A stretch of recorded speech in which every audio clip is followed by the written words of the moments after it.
যখন আমরা হাঁটতে থাকি আর আমাদের পায়ে কাঁটা বিঁধে যায়, তখন মুখ দিয়ে আহ বেরিয়ে আসে, কান্না চলে আসে, আর অনেক সময় অভিশাপও বেরিয়ে আসে।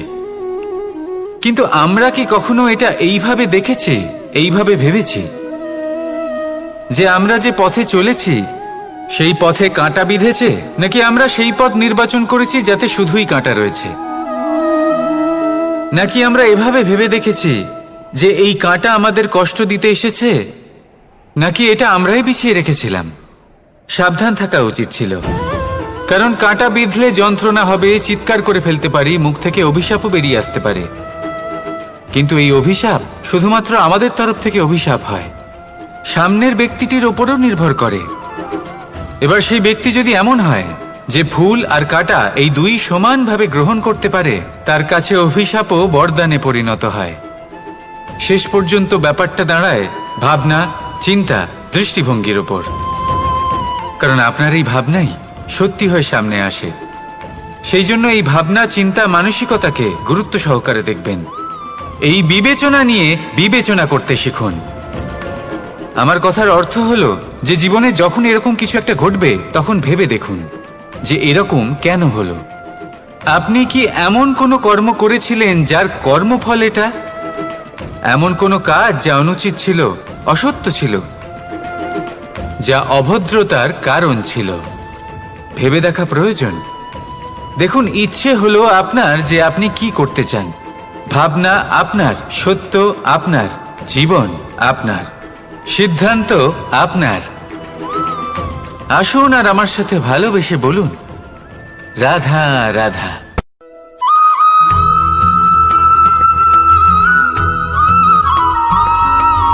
ভগবান প্রত্যেক কঠিন পরিস্থিতিতে এই নামই আছে যা আমাদের উপায় দিয়ে থাকে।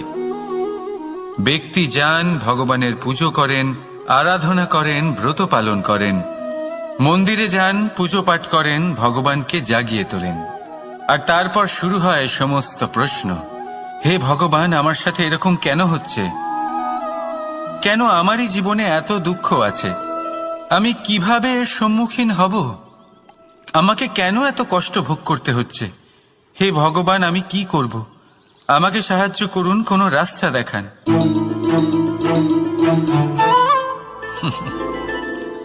চলুন আমি আপনাকে একটা প্রশ্ন করি। মন্দিরে যাওয়ার চেষ্টা করার আগে আপনি কি জীবনে ততটা চেষ্টা করেছেন যতটা সেই সমস্যাকে দূর করার জন্য দরকার ছিল? দ্বিতীয় প্রশ্ন, ভগবানকে জাগানোর পূর্বে আপনি কি নিজেকে জাগিয়ে তুলেছেন? আপনি কি আলস্য ত্যাগ করেছেন? তৃতীয় প্রশ্ন, ভগবানকে জিজ্ঞাসা করার আগে আপনি কি নিজেকে জিজ্ঞাসা করেছেন যে আমি কেন এত অসফল হচ্ছি? যদি না করে থাকেন তাহলে সবার আগে এটা করুন। আপনি সমস্ত প্রশ্নের উত্তর পাবেন, সমস্ত বিপদের পরিত্রাণ পাবেন। অন্য কোথাও নয়, নিজের ভেতরে তাকিয়ে দেখুন। চেষ্টা করুন নিজেকে জাগিয়ে তোলার। আপনি সফল অবশ্যই হবেন, কারণ এই পরমাত্মা, ওই পরমেশ্বর, ওই পরব্রহ্ম আপনার মধ্যেই তো আছে। রাধা রাধা।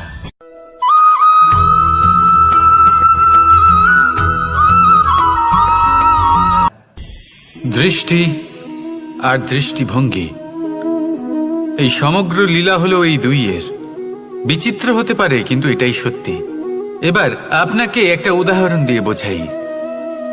অনেক সময় আপনি কোনো ব্যক্তিকে এটা বলতে শুনবেন যে আমি আমার নিজের উপরে গর্ব করি, আমি নিজেকে নিয়ে গর্ব করি, আমি খুব ভালোভাবে আমার মা বাবার সেবা করি, ওনাদের আমি সবসময় সুখী রাখি, ওনাদের আমি একটা বাড়ি দিয়েছি, সকল সুখ সুবিধা দিয়েছি, ওনাদের জীবনে প্রত্যেক জিনিস দিয়েছি আর দেব যা তাদের প্রয়োজন।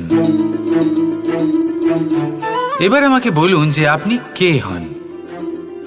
আপনি হলেন সেই বীজ যা আপনার মাতা পিতা রোপণ করেছেন।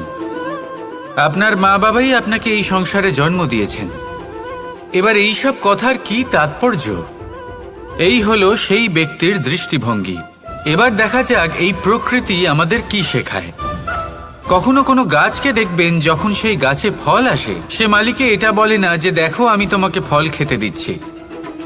সেই বৃক্ষ এটা বলে না যে দেখো আমি তোমায় আহার করতে দিচ্ছি, কারণ ও জানে যে এটা হলো সেই মালির পরিশ্রম, এটা হলো তারই কর্মের ফল, আর এটা তারই পাওয়া উচিত। সে বলে যে তোমার জিনিস তোমাকেই অর্পণ করলাম, এ আমার জিনিস নয়। ও জানে সেই মালির গুরুত্ব আসলে কি, এটা হলো তার দৃষ্টিভঙ্গি। সেই জন্য আপনি জীবনে কোন ব্যক্তির মধ্যে, কোন পশু পাখির মধ্যে, কোন প্রাণীর মধ্যে, কোন পরিস্থিতিতে, কোন আবেগের মুহূর্তে কি দেখতে পাচ্ছেন, সেটা আপনার দৃষ্টিভঙ্গির উপরে নির্ভর করছে। তাই নিজের মনে ধনাত্মক ভাব জাগ্রত করুন, শুভ চিন্তা নিয়ে আসুন। এই ভাবনাই সত্য হয়ে সামনে আসবে। এই দৃষ্টিভঙ্গি এমন হয়ে যাবে যে আপনার জীবনে সবকিছুই শুভ হবে। তাহলে আসুন আর আমার সাথে ভালোবেসে বলুন, রাধা রাধা।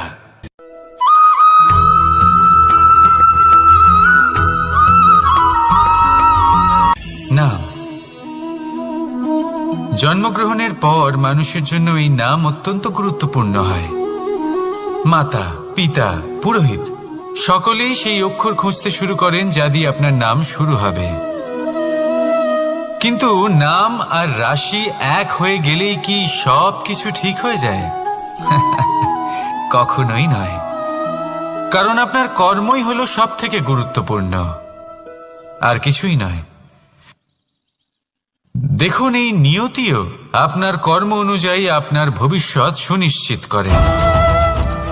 যদি আপনাকে উদাহরণ দিই, তাহলে ভাবুন, একদিকে ছিলেন রাম আর অন্যদিকে রাবণ। দুজনেরই নাম শুরু হয় র দিয়ে, কিন্তু একজন পেলেন এক ভয়ানক পরিণতি, আর অন্যজন সমগ্র সংসারের মনে চিরস্মরণীয় হলেন। তাহলে মনে রাখবেন, নাম নয়, কর্মই হলো শ্রেষ্ঠ। আর যদি তা শ্রেষ্ঠ হয়, তাহলে আপনার নাম এমন স্থানে পৌঁছবে যা সংসারের কেউ মুছে ফেলতে পারবে না। তাহলে আসুন আমার সাথে ভালোবেসে বলুন, রাধা রাধা।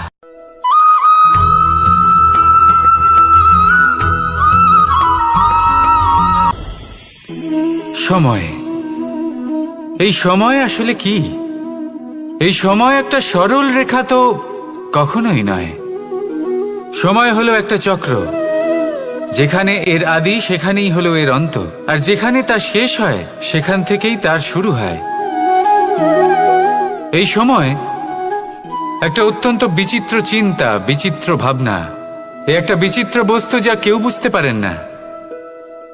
এই সময়ের লীলা, এর কোনো প্রমাণ নেই, কোনো জ্ঞান নেই, কোনো পরিমাপ নেই। শুধু এটুকু আমরা জানতে পারি, যেখানে শেষ হবে সেখান থেকে একটা নতুন সূচনাও হবে। যা আজ আপনার কাছে আছে, কাল অন্য কারোর কাছে যাবে, তারপরে তার কাছ থেকেও অন্য কারোর কাছে যাবে, তারপরে তার থেকেও ছিনিয়ে নেওয়া হবে। এই নিয়তির একজনের কাছ থেকে অন্যজনের কাছে আদান প্রদানের এই সময় হলো আপনার সময়। এই সময়ের সদ্ব্যবহার করুন, এই সময়কে বাঁচুন। আপনাকে শুধু এটাই সুনিশ্চিত করতে হবে যে আপনি কোন পক্ষে আছেন। আর সত্যি বলতে কি, আপনার জীবনের পরিণাম নির্ভর করে আপনার নির্বাচনের ওপর। আপনি কোন পক্ষ নির্বাচন করছেন। তাহলে মনে রাখবেন, জীবনে সেই পক্ষই নির্বাচন করবেন যা চয়ন করার পরে আপনি সুখ অনুভব করবেন, আপনি সন্তোষ লাভ করবেন, প্রসন্নতা লাভ করবেন। আর আমি এটাই সুনিশ্চিত করব যে এই পক্ষ যেন শান্তির পক্ষ হয়, এই পক্ষই যেন প্রেমের পক্ষ হয়। তাহলে চিন্তা করবেন না, আর আসুন আমার সাথে ভালোবেসে বলুন, রাধা রাধা।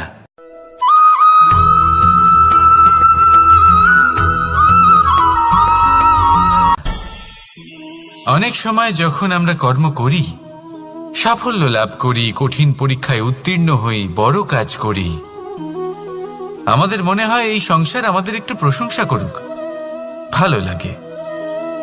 অনেকবার মনে হয় এটা হলো আমাদের কর্মের ফলই বটে, আমরা আনন্দ পাই। কিন্তু যখন আমরা এই প্রশংসা পাই না, তখন কি হয়? আমরা দুঃখী হয়ে যাই, ভেঙে পড়ি। মনে হয় যেন আমার জন্য কেউ চিন্তাই করে না।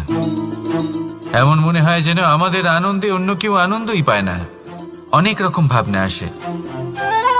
কিন্তু আমি আপনাকে একটা প্রশ্ন করতে চাই, আপনি যে কাজই করেন না কেন, যে কর্মই করেন না কেন, তা কি শুধুমাত্র প্রশংসার জন্য করেন? যদি এরকম হয়ে থাকে তাহলে সেই ভাবনা এক্ষুনি ত্যাগ করুন, কারণ এই প্রকৃতি আমাদের অন্য শিক্ষা দেয়।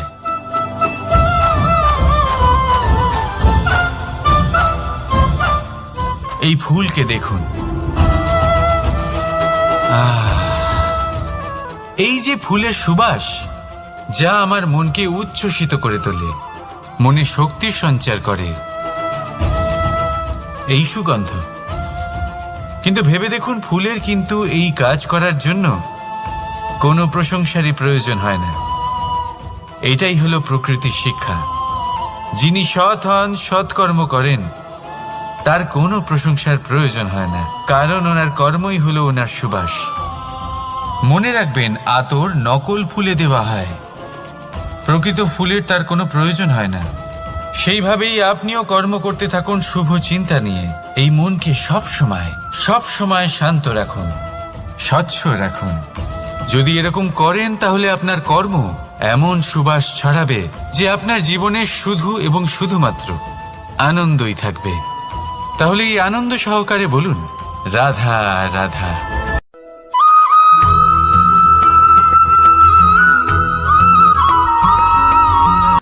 কর্ম এবং ফল দেখতে গেলে এই সমস্ত ব্রহ্মাণ্ড এই দুইয়ের মাঝেই স্থির হয়ে আছে।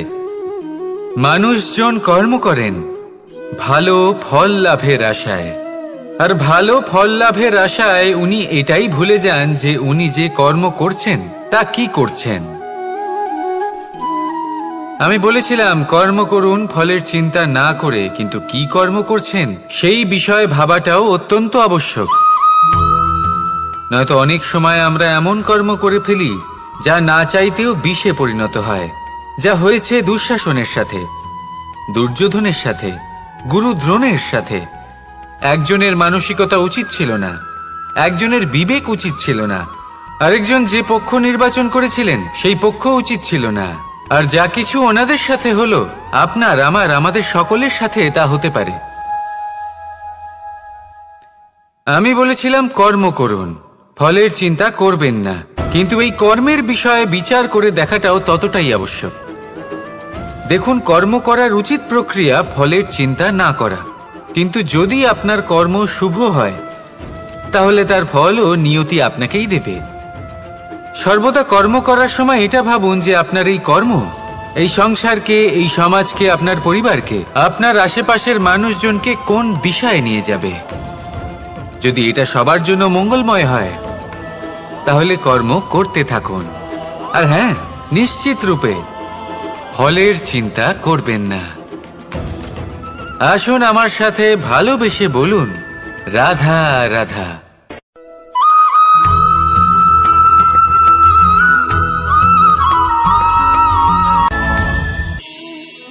এই সংসারে এমন কোনো পর্বত নেই যা এতটাই উঁচু যে মানুষ তার শিখরে পৌঁছতে পারবে না, তাকে অতিক্রম করতে পারবে না। এই সংসারে এমন কোনো সাগর নেই যা কিনা এতটাই গভীর যেখানে মানুষ তার তলদেশে পৌঁছে ফিরে আসতে পারবে না। একটা ছোট্ট বরফের টুকরো পর্বতের শিখরে গলে গিয়ে বইতে থাকে, আর দেখতে দেখতেই তা মহানদী গঙ্গায় পরিবর্তিত হয়। এর কারণ কি? এর কারণ হলো প্রচেষ্টা, প্রারব্ধ নয়। এই প্রচেষ্টাই সুনিশ্চিত করে যে আপনার প্রারব্ধ কি হবে। এই সমস্ত কিছু হলো প্রচেষ্টা আর প্রারব্ধের খেলা। আপনার প্রচেষ্টা যেরকম হবে আপনার প্রারব্ধ সেরকমই হবে। আর আপনার প্রচেষ্টা যদি উচ্চ মানের হয় তাহলে প্রারব্ধকে আপনার সামনে নত হতেই হবে। কি বলেন? তাহলে আসুন আমার সাথে ভালোবেসে বলুন, রাধা রাধা। অনেক সময় মানুষ অতীতকে দেখেন আর তখন অহংবোধে পরিপূর্ণ হয়ে ওঠেন। কখনো বর্তমানের দিকে তাকান ভবিষ্যতের দিকে তাকান আর পরিতৃপ্তিতে ভরে ওঠেন। কেন বুঝতে পারেন না একটা সহজ কথা? এই যে সৃষ্টি, এই সৃষ্টি হলো একটা বড় চক্র যা বারংবার আপনার কাছে ফিরে আসবেই। কঠিন থেকে কঠিনতর পরীক্ষায় আপনাকে নিযুক্ত করবে, যাতে আপনাকে উত্তীর্ণ হতেই হবে। যা কাল ছিল তা আজ নেই, এটা সবাই জানেন। যা আজ আছে তা হয়তো কাল থাকবে না, এটাও আপনাকে মেনে নিতে হবে, তাও আবার হাসি মুখে। শান্ত থাকতে শিখুন আর কখনোই মনের মধ্যে অহংকার উৎপন্ন হতে দেবেন না। হতে শিখুন সেই হিমবাহের মতো। হয়তো এই জন্যই এত শীতল থাকে, কারণ ও জানে গতকালও জল রূপে ছিল, আজ বরফ রূপে হয়তো আছে, কিন্তু কাল পুনরায় সে জলেই পরিণত হবে। নিজেকে শান্ত রাখুন। হয়তো আজ আপনি সাফল্যের শিখরে আছেন, হয়তো বা নেই। আপনাকে প্রত্যেক দিন অবশ্যই দেখতে হবে। শুধু নিরন্তর প্রচেষ্টা করতে থাকুন, প্রত্যেক পরিস্থিতির জন্য তৈরি থাকুন, আর একে ভারসাম্যে রাখতে শিখুন। আপনার কাল হোক, আজ হোক বা আগামীকাল, আপনার ভালো দিন হোক বা খারাপ দিন, সব পবিত্র হয়ে যাবে। তাহলে আসুন আর আমার সাথে ভালোবেসে বলুন, রাধা রাধা।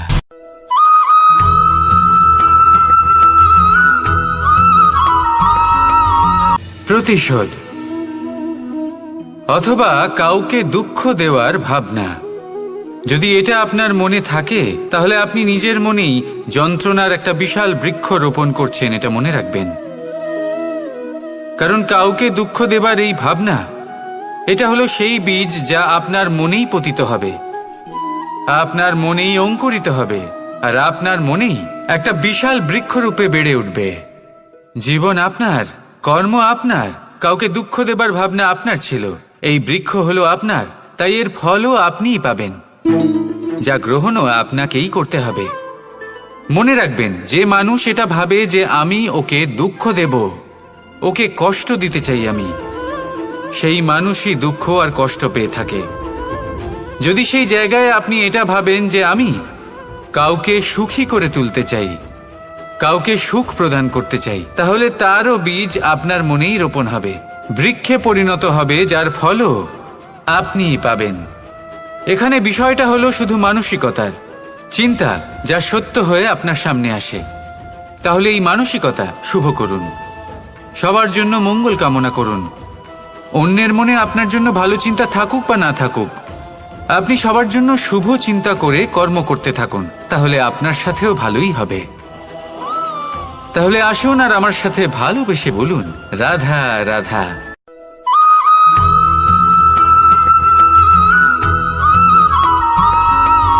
দোল উৎসবে এই সমগ্র সংসার রং নিয়ে খেলা করে, কিন্তু এই রঙের সারমর্ম এই সংসার কি জানে? কখনো দেখেছেন একটা চিন্তিত মুখ শুধুমাত্র রঙের স্পর্শ পেয়ে আনন্দিত হয়ে ওঠে? দোলে আমরা কি করি? পুরাতনকে ত্যাগ করি আর নতুনকে স্বাগত জানাই। শিশিরকে বিদায় জানিয়ে এক নতুন ঋতুকে আগমন জানাই। দুশ্চিন্তা দূর করে আসার নতুন রঙে রঙিন হয়ে ওঠা, নিজেকে আনন্দিত করা, এটাই তো হলো দোল।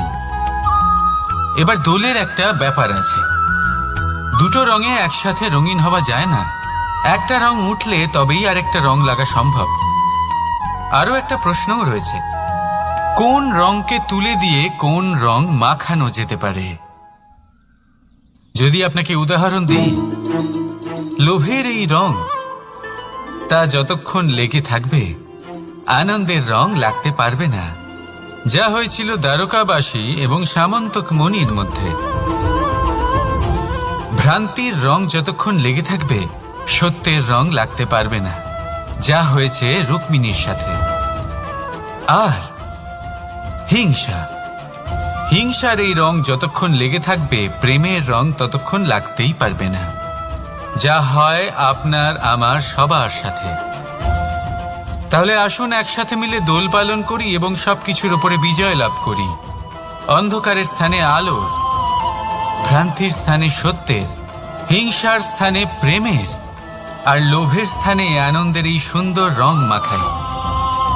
শত্রুতা, ঘৃণা, হিংসা এই সব কিছু ত্যাগ করি আর সকলের সখা হয়ে উঠি। আর ভালোবেসে বলি শুভ দোল। হ্যাঁ, ওটা তো আমরা অবশ্যই বলবো, রাধা রাধা।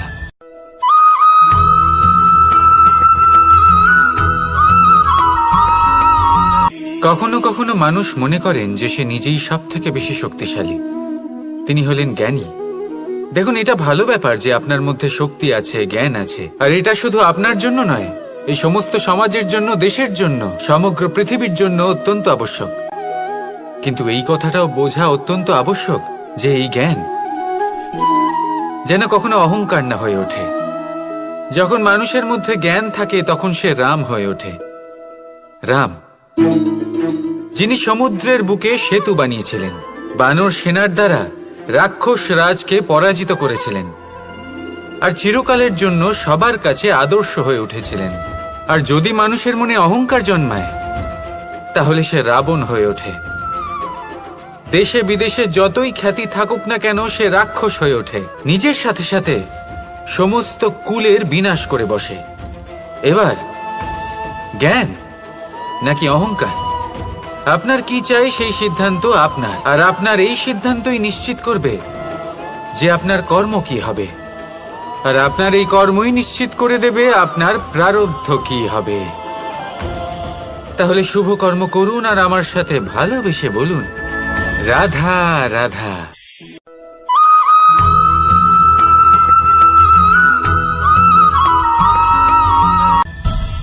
সংসারে অনেক সময় এরকম হয় যে আমরা খুব সমস্যায় থাকি, খুব বিপদের মধ্যে থাকি, আর সেই সমস্ত মানুষ যারা আমাদের কাছের মানুষ, আমাদের আপনজন, তারা আমাদের ত্যাগ করে চলে যান। আমরা এই সময় দুঃখ পাই, নিরাশ হয়ে পড়ি এবং একা একাই সেই সমস্যাকেও কাটিয়ে উঠি। এবার পরিস্থিতি যেমন খুশি হোক না কেন, সেই সব মানুষ যারা এমন সময় আপনাকে ত্যাগ করেছেন তাদের প্রতি ক্রুদ্ধ হওয়া, অভিমান করা, এটা অনুচিত। আমি বলবো তাদের প্রতি কৃতজ্ঞ থাকুন। আমি বলবো তাদের ধন্যবাদ জানান যে তারা এমন সময় আপনার সঙ্গ ত্যাগ করেছেন যখন আপনার তাদের সব থেকে বেশি প্রয়োজন ছিল। কারণ দেখুন, হয় তাদের বিশ্বাস ছিল যে আপনি নিজেই এই বিপদ থেকে বেরিয়ে আসতে পারবেন, বা তাদের ত্যাগ করার জন্য আপনি নিজের উৎসাহ বাড়িয়ে তুললেন, আপনি নিজের শক্তি বাড়ালেন এবং নিজে সেই সমস্যা থেকে বেরিয়ে আসলেন। নিজের খারাপ সময়কে আপনি নিজেই ভালো সময় করে তুললেন। শেষ পর্যন্ত আপনি আরো শক্তিশালী হয়ে উঠলেন, আরো শ্রেষ্ঠ হয়ে উঠলেন। আর এটাই তো আপনার বিজয়, যার কারণ হলো তাদের আপনাকে ত্যাগ করা। তাহলে তাদের ধন্যবাদ জানান আর আমার সাথে ভালোবেসে বলুন, রাধা রাধা।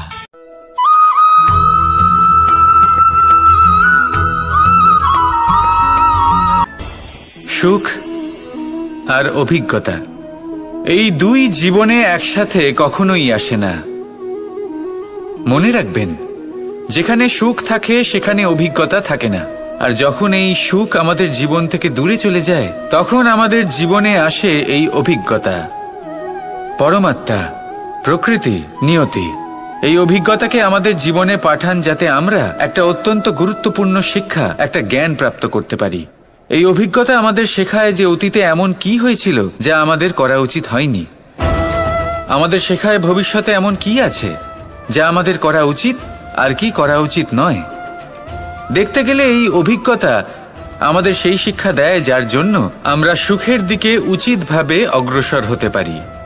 সেই জন্য জীবনে যখনই দুঃখ আসবে, দুঃখের এই সময় আসবে, তখন হতাশ হবেন না।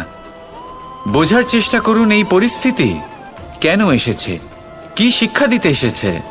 যদি আপনি সেই জ্ঞান লাভ করেন, সুখের পথে অগ্রসর হন, তাও উচিত রূপে, তাহলে এই অভিজ্ঞতার উদ্দেশ্য পূরণ হয়ে যায়।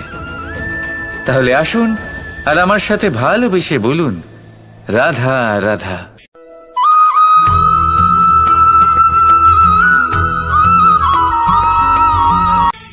ধন, ধন হলো কারোর জন্য মোহ, আবার কারোর জন্য মায়া। কারোর জন্য হয়তো ভাগ্য, আবার কারোর জন্য কর্মের পারিশ্রমিক। দেখতে গেলে এই ধন হয়তো সবার জন্যই অত্যন্ত প্রয়োজনীয় হয়ে থাকে। সেই জন্যই তো মানুষ নিজের সমস্ত জীবন অতিবাহিত করেন এই ধন অর্জন করার জন্য। অনেক মানুষ এমনও হয় যাদের সমস্ত জীবন এই ধন অর্জন করতেই কেটে যায়। প্রত্যেক মানুষই চেষ্টা করেন যেন তিনি ধনী হন, যত সম্ভব বেশি ধন অর্জন করতে পারেন, সম্পন্ন থাকতে পারেন। আর তা হবে নাই বা কেন? কারণ এটাই হলো এমন এক বস্তু যা আদান প্রদান এমন নানান কাজে আসে। চেষ্টা তো সব মানুষই করেন, ধন অর্জন সব মানুষ করতে পারেন না। কারণ হলো এটাই যে মানুষ ভাবেন যে তার কাছে কিছু ধন এলে তারপর তিনি কিছু করে দেখাবেন, আর ধন ভাবে যদি এই মানুষ কিছু করে দেখান তাহলে আমি তার কাছে আসব। সেই জন্য কিছু করে দেখান, এমন শ্রেষ্ঠ কাজ করে দেখান যাতে ধন নিজেই আপনার কাছে ছুটে আসে।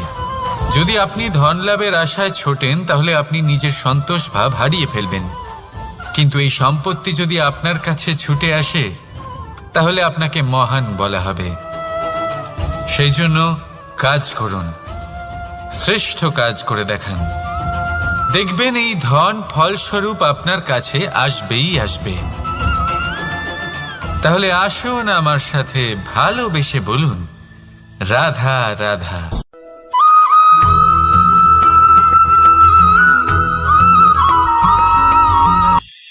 আজকাল আপনি দেখে থাকবেন যে মা বাবা শুধুমাত্র সন্তানকে ভালোবাসেন তা নয়, তাদের মোহেও জড়িয়ে পড়েন।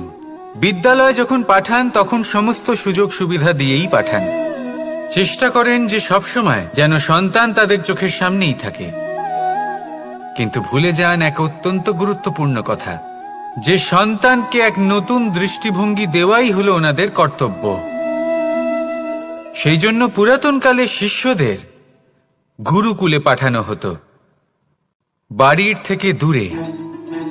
কারণ বাড়ি ছেড়ে যাওয়া এক সন্তানের জন্য, এক শিষ্যের জন্য অত্যন্ত শুভ লক্ষণ হয়। যখন সে বাড়ির থেকে দূরে, গৃহস্থের থেকে দূরে থাকবে, তখন এই সংসারকে সে এক নতুন দৃষ্টিভঙ্গি দিয়ে দেখবে, পরখ করবে, বুঝতে পারবে, আর সবকিছু নিজে থেকেই শিখে যাবে কখন আক্রমণ করতে হয়, কখন পিছু হটতে হয়, কিভাবে এই সংসারের সম্মুখীন হতে হয়। আর এটা আপনার দৃষ্টি ওকে শেখাতে পারবে না, ওর অভিজ্ঞতা ওকে শেখাতে পারবে। তাই মনে রাখবেন, যদি আপনি চান যে আপনার সন্তানের বিকাশ হোক, তাহলে অনেক সময় ওকে নিজের থেকে দূরে নিয়ে যেতে হয়। যদি মোহে আবদ্ধ থাকেন তাহলে ওর বিকাশ কখনোই হবে না। তাহলে আসুন আমার সাথে ভালোবেসে বলুন, রাধা রাধা।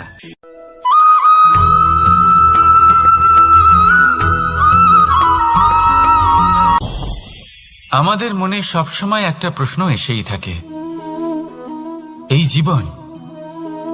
জীবন যা কিনা ঈশ্বর আমাদের দিয়েছেন, একটা জীবন। ঈশ্বর এক আত্মা দিয়েছেন পৃথিবীতে বাঁচার জন্য। যতদূর আমরা জানি আমাদের কাছে একটাই জীবন রয়েছে। আমরা ভাবি এই জীবন গুছিয়ে কিভাবে রাখা যায়। প্রত্যেক মানুষ ভাবেন যে আমি কি করি যাতে এই জীবনকে গুছিয়ে রাখা যায়, কিরকম কর্ম করব, কিরকম পুণ্য করব, কি ধরনের শাস্ত্র পড়ব যাতে আমি সেই জ্ঞান অর্জন করি যাতে জীবনটা সুন্দর করে তুলতে পারি। আমাদের সমগ্র জীবন কেটে যায় এই প্রশ্নের উত্তর খুঁজতে, সেই শাস্ত্র অধ্যয়ন করতে। এমন অনেক মানুষ তাও বুঝতে পারেন না। আসুন আজ আমি আপনাকে একটা সহজ কথা বলি, যার দ্বারা আপনি নিজের জীবন সুন্দর করবেন। জীবন, জিহ্বা, এদের দুজনেরই হলো একটাই রাশি। জিহ্বা অর্থাৎ আপনার কথা, এই কথাকে সংযত রাখুন, একে সুন্দর করে তুলুন, মধুর কথা বলুন, যতটা সম্ভব একে নিয়ন্ত্রণে রাখুন, আপনার জীবন সুন্দর হয়ে উঠবে। কারণ এই শব্দ হয় অত্যন্ত শক্তিশালী। এটা হলো এমন এক বন্ধন যা আপনার সামনের মানুষকে আপনার ব্যক্তিত্বের সাথে জুড়ে দিতে পারে। তাই এই শব্দ সংযত রাখুন, একে সুন্দর করে তুলুন। আপনার জীবন আপনা থেকেই সুন্দর হয়ে উঠবে। আর আসুন, এই মধুর সুন্দর অনুভূতি দিয়ে বলুন, রাধা রাধা।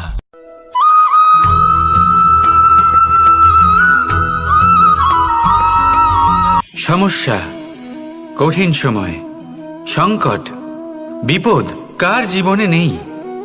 প্রত্যেকের জীবনে আছে। কিন্তু আমাকে একটা কথা বলুন, যদি নৌকায় ঢেউকে ভয় পেতে শুরু করে, তাহলে সাগর পার করবে কে? কখনো কোনো ছোট্ট পিঁপড়েকে দেখেছেন, যে আকারে হয়তো ছোট হতে পারে কিন্তু বড় শিক্ষা দিয়ে যায়? কিন্তু আমরা শিখিই না। এবার দেখুন একটা পিঁপড়েকে, যে ভোজনের খোঁজে বাইরে বের হয়, একটা ছোট্ট দানা তুলে নেয়। ছোট দানা তোলে কারণ তার থেকে বেশি সে তুলতেই পারবে না। সে দানা নিয়ে চলতে শুরু করে, কোনো দেওয়ালে উঠে পড়ে, আবার পড়েও যায়। সেই দানা দূরে কোথাও একটা পড়ে যায়, তা আবার খোঁজে, তুলে নেয়, আবার চলতে থাকে। পড়ে যায়, আবার ওঠে, পড়ে যায়, আবার ওঠে। সেই দানাটা রেখে দেয়, আবার বেরিয়ে পড়ে ভোজনের খোঁজে। পরিশ্রম করতে থাকে কিন্তু হার মানে না। এই শিক্ষাই তো আমাদের প্রাপ্ত করতে হবে। নিরন্তর পরিশ্রম আর নির্ভীক হয়ে কর্ম করে যেতে হবে। এটাই হলো সাফল্যের মাধ্যম, এটাই হলো জয়ের মন্ত্র, অচ্যুত অজয় অস্ত্র। তাহলে আসুন আর আমার সাথে ভালোবেসে বলুন, রাধা রাধা।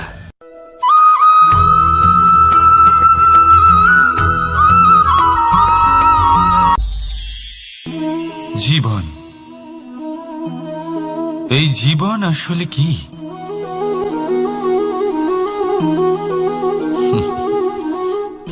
এই প্রশ্ন সবার মনেই এসে থাকে।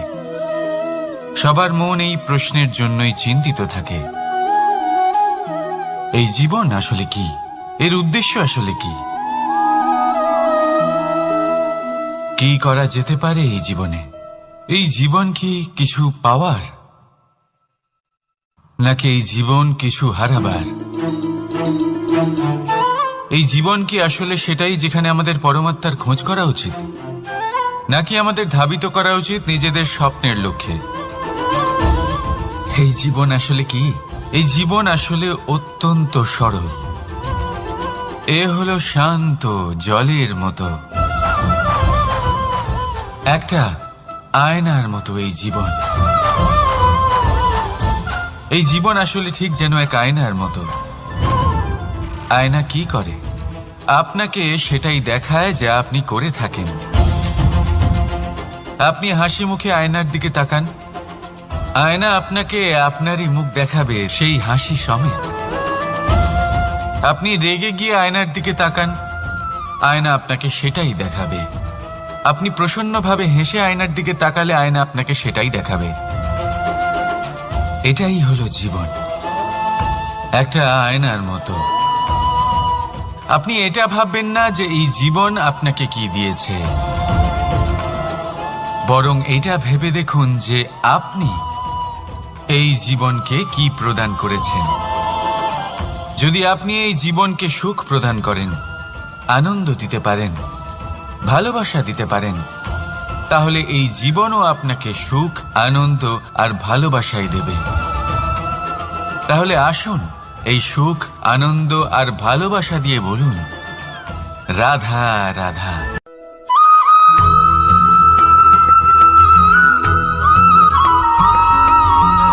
পরিবর্তন এই সংসারের শাশ্বত নিয়ম। কোনো রাজা নেই যিনি চিরকাল রাজা থাকেন, কোনো ধনী ব্যক্তি নেই যিনি চিরকাল ধনী থাকবেন। এই সংসারে সূর্যের স্থান নেওয়ার জন্য চন্দ্রিমার আগমন ঘটে। কোন স্থান যাকে পতিত বলা হয়েছিল সেখানে মহল তৈরি হয়েছে। কোন স্থান যাকে আজ মলিন বলা হয়েছে কাল সেখানে মন্দিরও স্থাপন হতে পারে। কোনো ঋতু চিরকালের জন্য থাকে না, কখনো সময় চিরকাল একরকম থাকে না। আজ যে আপনার কাছে রয়েছে কাল অন্য কারোর ছিল, আজ যে আপনার কাছে রয়েছে কাল তা অন্য কারোর কাছে চলে যাবে। আপনার সাথে কিছু থাকলে তা হলো আপনার কর্ম, কিন্তু সেই কর্মের পরিণামও আপনার নয়। আপনি শুধু কর্ম করুন, বাকি সবকিছুই পরিবর্তনশীল। কিন্তু সেই পরিবর্তনকে দেখে ভয় পাওয়ার প্রয়োজন নেই, তাকে স্বাগত জানান। যদি আপনি হাসি মুখে সেই পরিবর্তনকে স্বাগত জানান, তাহলে এই পরিবর্তনও হাসি মুখে আপনার সাথে থাকবে। আসুন আমার সাথে ভালোবেসে বলুন, রাধা রাধা।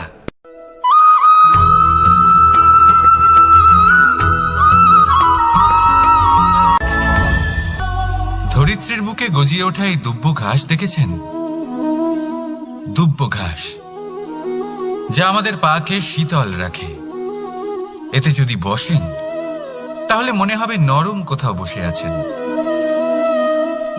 এত ছোট হলেও কিন্তু এর মধ্যে গুণ আছে অনেকগুলি, আর যতটা ছোট এটা ততটাই বড় শিক্ষকও। কিভাবে? ভাবুন, পাতা ঝরার মরশুমের পরে সমস্ত পাতা একত্রিত হয়ে থাকে। একটা ছোট ফুলকি সবাইকে জ্বালিয়ে দিতে পারে, সমস্ত পাতা পুড়ে ছাই হয়ে যায়। কিন্তু এই ঘাসের কিছুই হয় না, সে যেমন ছিল তেমনই থাকে। কারণ কি হতে পারে? প্রথম কারণ, এরা ছোট হয়। দ্বিতীয় কারণ,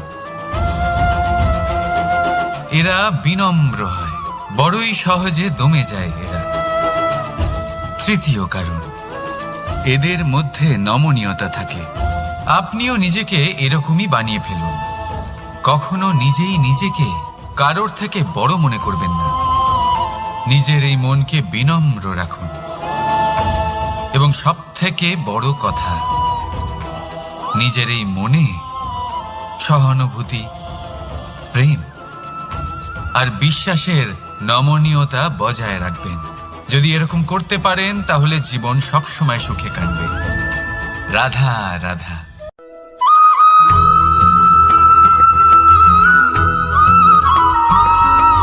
সদিচ্ছা, দেখতে গেলে 3 অক্ষরে তৈরি এই শব্দ, কিন্তু সমস্ত ত্রিলোক তার উপরেই আধারিত। আপনি এই সংসারে এসেছেন, তখন অবশ্যই শ্বাস নেবেন, কিন্তু তার বদলে আপনাকে কিছু তো দিতেই হবে। আপনার উপর নির্ভর করছে আপনি কি দেবেন। কি দেবেন এই সংসারকে, এই সমাজকে, নিজের পরিবারকে, আর তার বদলে কি নেবেন? যশ নাকি অপযশ? দেখুন, এক ছিল রাবণ, যে কিনা সমুদ্র পার করল সীতাকে অপহরণ করার জন্য, আর এক ছিলেন রামচন্দ্র, যিনি সমুদ্র পার করেছিলেন, সেতু বানিয়ে গিয়েছিলেন সীতাকে ফিরিয়ে নিয়ে আসার জন্য। দুজনেই সমুদ্র পার করেছিলেন, শুধু পার্থক্য ছিল সদিচ্ছাকে বোঝার, লক্ষ্যের। অনেক মানুষের যাত্রা একরকম হতেই পারে, কিন্তু আনন্দ তখনই লাভ করবেন যখন লক্ষ্য শুভ হবে, মহান হবে। এই লক্ষ্য দিয়ে এই সংসারের কল্যাণ হবে এবং মানুষের সম্মান হবে। যদি আপনার সংকল্প উচিত হয়, তাহলে আপনার লক্ষ্য উচিতই হবে, নয়তো শুধুমাত্র বিনাশ হবে। আর উচিত এটাই হবে যে বিনাশের হাত থেকে যেন নিজেকে বাঁচানো যায়, কি বলেন? তাই জীবনে যে লক্ষ্য স্থির করছেন, মনে রাখবেন তা যেন শুভ লক্ষ্য হয়। যদি এরকম হয়, তাহলে আপনার যাত্রা, আপনার জীবন দুটোই শুভময় হবে। আসুন আর আমার সাথে ভালোবেসে বলুন, রাধা রাধা।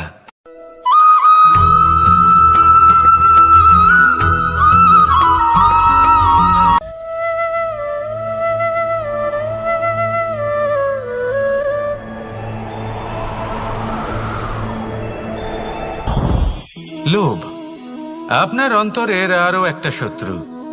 দেখতে গেলে এটা একটা শব্দ, একটা সংস্কৃত শব্দ, লব ধাতু থেকে উৎপন্ন হয়েছে। এর অর্থ কিছু লাভ করা।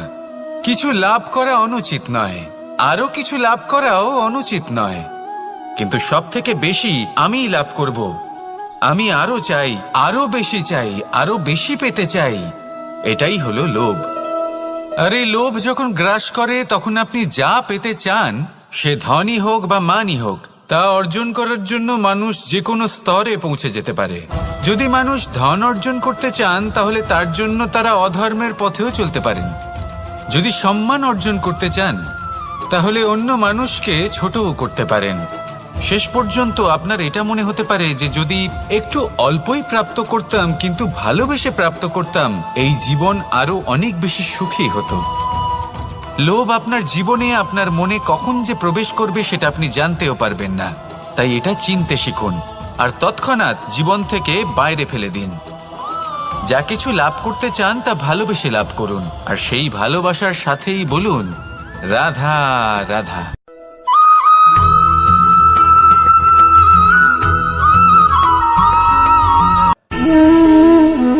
সঞ্চয়। মানুষের যখন থেকে বোধ বুদ্ধি হয় সঞ্চয় করতে আরম্ভ করে দেন। সঞ্চয় করতে থাকেন ভোজনের, সঞ্চয় অর্থের, সঞ্চয় শক্তির। নিজের জন্য করেন, নিজের পরিবারের জন্য করেন, নিজের স্ত্রীর জন্য করেন, সন্তানের জন্য করেন, সন্তানের সন্তানের জন্য সঞ্চয় করেন। সঞ্চয় করার জন্য ওনার কাছে অনেক কারণ রয়েছে, কারণ উনি এটা ভাবেন যে এই সঞ্চিত শক্তির জন্য কেউ ওনার কোনো ক্ষতি করতে পারবে না। মানুষ ভুলে যান একটা গুরুত্বপূর্ণ কথা, এই সত্য, উনি এই সংসারে খালি হাতেই এসেছিলেন আর এখান থেকে ওনাকে খালি হাতেই যেতে হবে। যা এখানকার তা এখানেই থেকে যাবে। আর যদি কিছু ওনার সাথে যায় তা হলো ওনার কর্ম, আর কিচ্ছু নয়। তাই যদি কিছু অর্জন করতে চান তাহলে শুভ কর্ম অর্জন করুন, আত্মশক্তি অর্জন করুন, কারণ পরলোকে এটাই হবে আপনার সম্পত্তি। তাহলে কি এটা আপনি অর্জন করতে চান না? আসুন আর আমার সাথে ভালোবেসে বলুন রাধা রাধা।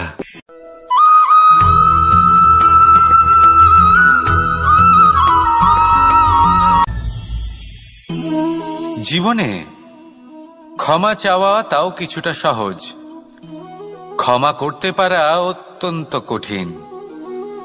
ক্ষমা 2 অক্ষরের এই শব্দ হতে পারে, কিন্তু অত্যন্ত বড় এই শব্দ, অত্যন্ত গুরুত্বপূর্ণ এই শব্দ। কখনো কখনো অন্য কাউকে ক্ষমা করে দেওয়া তাও কিছুটা সহজ কাজ, কিন্তু নিজেকে ক্ষমা করতে পারা অত্যন্ত কঠিন হয়ে দাঁড়ায়। অতীতে যদি আমাদের এমন কোনো ভুল হয় যে কারণে আমরা নিজেকে ক্ষমা করতে পারি না, অনেক সময় এমন কিছু ভুল করে বসি যে বিষয় শুধু আমরাই জানি, কিন্তু আমরা নিজেকে ক্ষমাই করতে পারি না, আর আমাদের বিকাশ সেখানে স্তব্ধ হয়ে যায়।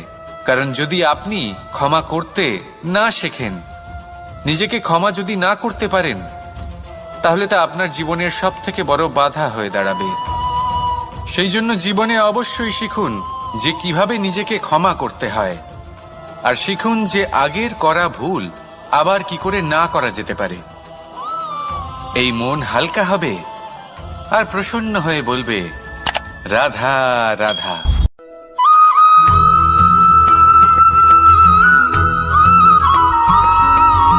বটবৃক্ষের বীজ সর্ষের দানার থেকেও ছোট হয়, কিন্তু যখন তা নিজের রূপ ধারণ করে তখন তা বিশাল বৃক্ষের আকার ধারণ করে, যা সহস্র বছর ধরে বেঁচে থাকে, ছায়া প্রদান করে, পাখিদের আশ্রয় প্রদান করে, আর দেয় পথচারীদের বিশ্রাম করার স্থান। কেন? কারণ সেই ছোট বীজ তা মাটির ভেতরে গিয়ে নিজের খোলস ত্যাগ করে। অন্ধকারে থাকে সে, যতই আলো আসুক না কেন, যতই বর্ষা আসুক না কেন, সব সহ্য করে। আর তারপরে একটা চারা গাছ অঙ্কুরিত হয়, তারপর ধীর গতিতে একটা বিশাল বৃক্ষতে পরিণত হয়।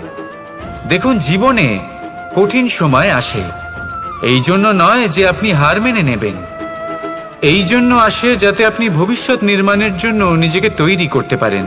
যদি কঠিন সময়ে আপনি ওই বীজের মতো দৃঢ় হয়ে থাকতে পারেন, তাহলে আপনিও একদিন সেই বিশাল বৃক্ষের মতো নিজের অস্তিত্ব গড়ে তুলতে পারবেন, যা সহস্র বছর পর্যন্ত মনে রাখা হবে। আসুন আমার সাথে ভালোবেসে বলুন রাধা রাধা।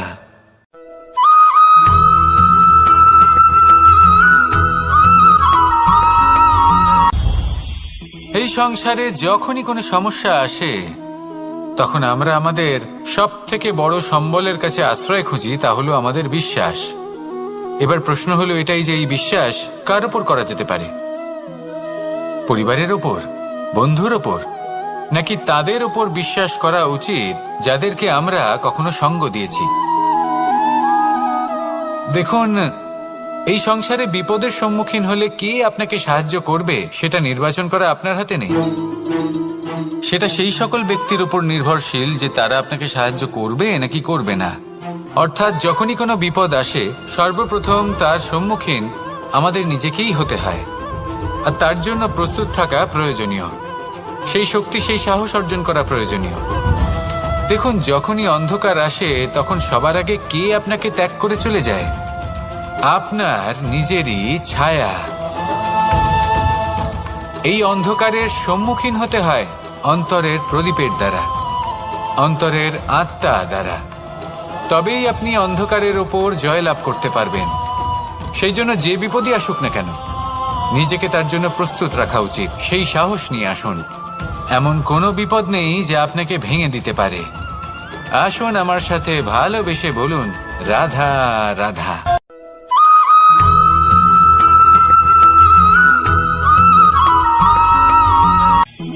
আপনি কখনো জীবনে সূর্যোদয় দেখেছেন? কত প্রশান্তিদায়ক, কত শক্তিদায়ক হয়। মনের মধ্যে যেন একটা নতুন প্রেরণা দান করে, একটা নতুন উৎসাহ। কিন্তু যদি আপনি উঠতে দেরি করেন, তাহলে আপনি এই সূর্যোদয় দেখতেই পাবেন না। ঠিক এরকমই হয় আমাদের জীবনেও। সুযোগ সূর্যোদয়ের মতো। যদি আপনি আপনার জীবনে দরকারের চেয়ে বেশি অপেক্ষা করেন এই সুযোগের সদ্ব্যবহার করতে, তাহলে এই সুযোগ আপনার অপেক্ষা কখনোই করবে না, তা চলে যাবে। সেই জন্য এদের সামলে রাখুন। সঠিক সময় আসলে এই সুযোগের সদ্ব্যবহার করুন। নিজের কর্মকে সম্পূর্ণরূপে সার্থক করুন। এটাকে এক মুহূর্তের মতো দেখুন। যদি এরকম করেন, তাহলে জীবনও সূর্যোদয়ের মতোই হবে। এতে সন্তুষ্টি থাকবে, গৌরবও থাকবে, আর থাকবে শান্তি। রাধা রাধা।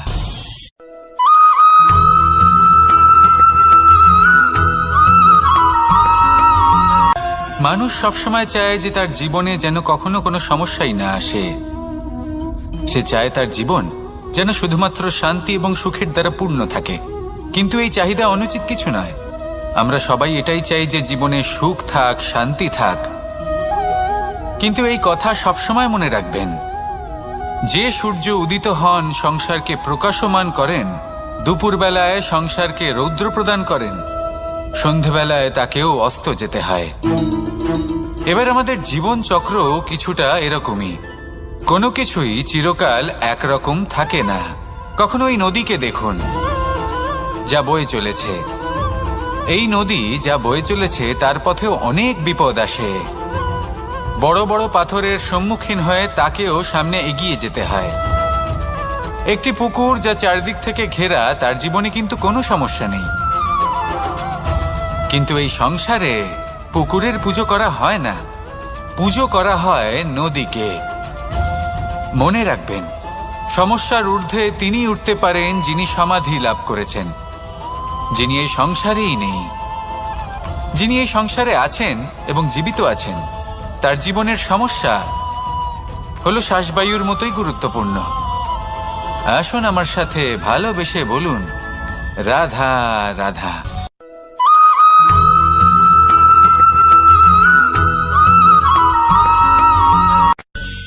ধন, সম্পদ, ঐশ্বর্য, মানুষ হয় নিজের সৌভাগ্যের দ্বারা এগুলো লাভ করে থাকেন বা কর্মের দ্বারা। সৌভাগ্য আসলে কি? গ্রহের দশা যা প্রত্যেক মুহূর্তে বদলাতে থাকে।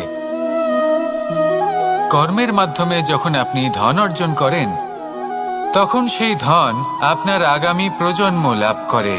সেটা হয় সে ভোগ করে বা তার জন্য তার ভোগান্তি হয়। আর এটা নির্ভর করছে আপনার কর্মের ওপরে। কি কর্ম করেছেন আপনি সেই ধনকে লাভ করার জন্য?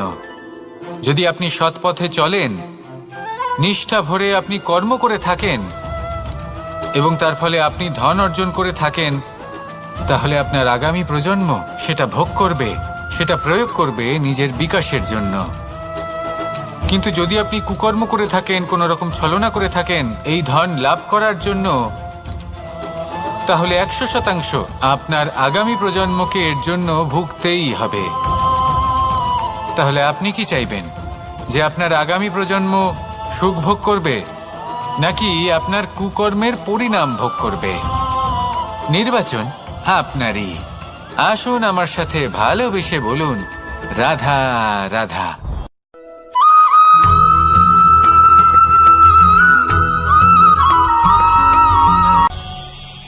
আজ আমি আপনাকে একটা ছোট্ট কাহিনী শোনাবো। একবার আমি, রাধা আর দাদা আমরা তিনজনে মিলে লুকিয়ে একটা উপবনে গেলাম আম পেড়ে খেতে। অনেক পরিশ্রম করে আমরা